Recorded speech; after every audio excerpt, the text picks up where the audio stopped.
बहुत समय पहले की बात है। माधवपुर नामक गांव में एक गरीब किसान अपनी बूढ़ी अम्मा के साथ रहा करता था। उसके पास एक छोटी सी जमीन थी जो कि बंजर हो चुकी थी। फिर भी वह दिन रात उस पर मेहनत करता था। मोहन बहुत ही मेहनती और ईमानदार था। वह एक आत्मविश्वास से भरा हुआ व्यक्ति था जिसे न हालातों से डर लगता था न ही लोगों की बातों से। हर दिन सूरज उगने से पहले ही वह उसी आत्मविश्वास के साथ उठता और अपने खेत की ओर बढ़ता जहां सिर्फ बंजर जमीन थी, लेकिन उसके सपनों की हरियाली छिपी हुई थी। उसे यकीन था कि एक दिन उसकी मिट्टी उसे जरूर जवाब देगी, सोने जैसी फसल बनकर। ओ बेटा मोहन, तेरे लिए मैंने जमींदार से बात कर ली है। वो तुझे अपने पास काम पर रख लेंगे। तू भी जाकर उनसे एक बार बात कर ले बेटा। अब हमारे बस की बात नहीं रही। कम से कम वहां रहकर तू अपना गुजारा तो कर पाएगा। मुझे तेरा बहुत ख्याल है मोहन, इसलिए यह कदम उठाया। जाकर बात कर ले, सब ठीक हो जाएगा।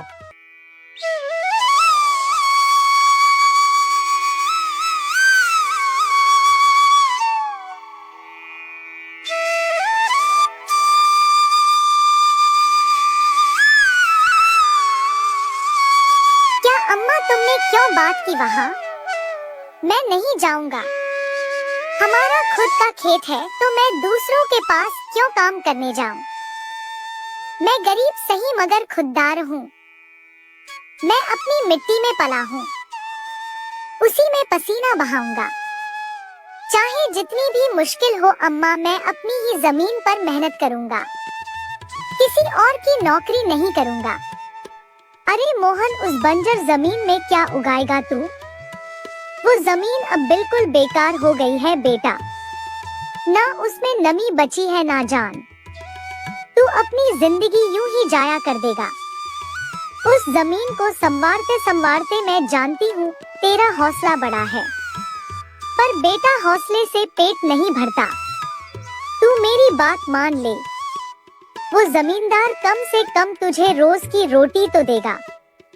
अपनी जिद छोड़ दे बेटा। तू थक जाएगा पर वो जमीन कुछ नहीं देगी तुझे। अरे अम्मा, तुम बेकार में ही इतनी परेशान हो रही हो। देखना, एक दिन मैं उसी जमीन से सोना निकालूंगा। यह जमीन ही हमारी सबसे बड़ी ताकत बनेगी। मोहन खेत में काम कर ही रहा था कि तभी वहाँ पर एक आदमी आकर बोला, अरे मोहन भैया, आपको भी मानना पड़ेगा। आप फिर से इस बंजर जमीन पर मेहनत कर रहे हैं। अरे मंगेश भैया, अब क्या करें? जमीन हमसे ज्यादा मेहनत करवा रही है, पर क्या करें? धरती तो माँ समान होती है, जैसा वह चाहे वैसा ही करना पड़ता है। कभी सख्त हो जाती है, कभी चुपचाप सब सह लेती है, कभी बीज को छुपा लेती है तो कभी उसे जीवन दे देती है। हम तो बस उसके बच्चे हैं जो उसके हर रंग को अपनाना जानते हैं। थक तो जाते हैं भैया, पर जब मिट्टी की खुशबू आती है ना तो सारी थकान उतर जाती है।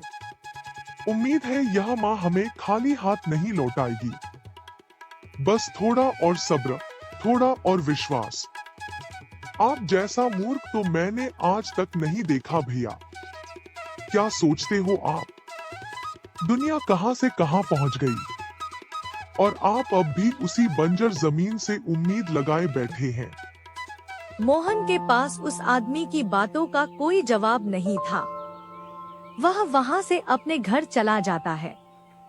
जब दोपहर को मोहन थक हार कर घर पहुंचता है तो देखता है कि माँ बुझे हुए चूल्हे के पास चुपचाप बैठी है। क्या हुआ अम्मा? तुम ऐसे क्यों बैठी हो? खाना क्यों नहीं बनाया? क्या बात है? बेटा, चूल्हा जलाने के लिए लकड़ियाँ नहीं है, इसीलिए चूल्हा कैसे जलेगा? बस इतनी सी बात है अम्मा। मैं अभी जाकर ले आता हूँ लकड़ियाँ। मोहन लकड़ियाँ लाने जंगल चला